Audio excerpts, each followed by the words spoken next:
Separata és una obra de la companyia de Mislata Pura Vida Teatre, escrita per Rocío Chico. És una peça amb dos protagonistes, Valeria i Isabel.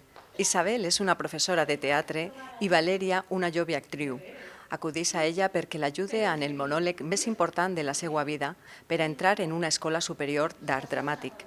Això seria la sinopsi. Però Separata és una obra en la qual les coses no són el que semblen. En realitat, es tracta d'històries reals que denuncien la violència que pateixen les dones. S'aborda el tema del masclisme, la violència contra les dones que s'exerceix des de les institucions, sobretot centrada en el sistema judicial.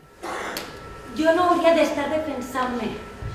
M'haurien de defensar vostès. La idea de fer Separata sorgís perquè una de les actrius coneixia una història real i la companyia decidís fer una peça de teatre com una necessitat de donar veu a històries reals que tenim més prop del que pensem. Ei! Mai!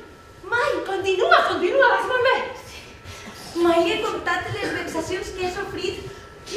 En esta obra, la psicologia dels personatges és molt important. La trama se sosté pel viatge que van fent les dos personatges en tot el que porten a la seva esquena i com es comuniquen entre elles. Mai. Però com vas a cuidar de la teua filla si no saps ni cuidar de tu?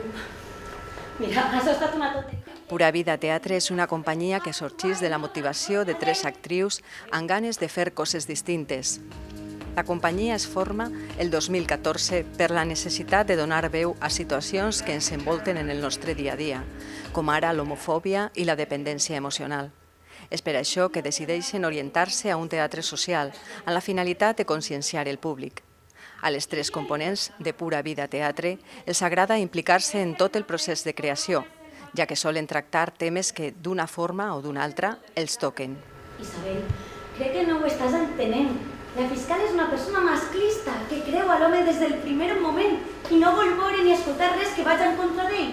Aquesta peça tanca les representacions del concurs de teatre Vila de Mislata d'este any i una vegada finalitzades totes les actuacions, dijous que ve, 12 de desembre, a les 20 hores, tindrà lloc l'espectacle Tota una vida en el Vila, la gala de lliurament de premis de la 42 edició a càrrec de Crit Companyia de Teatre.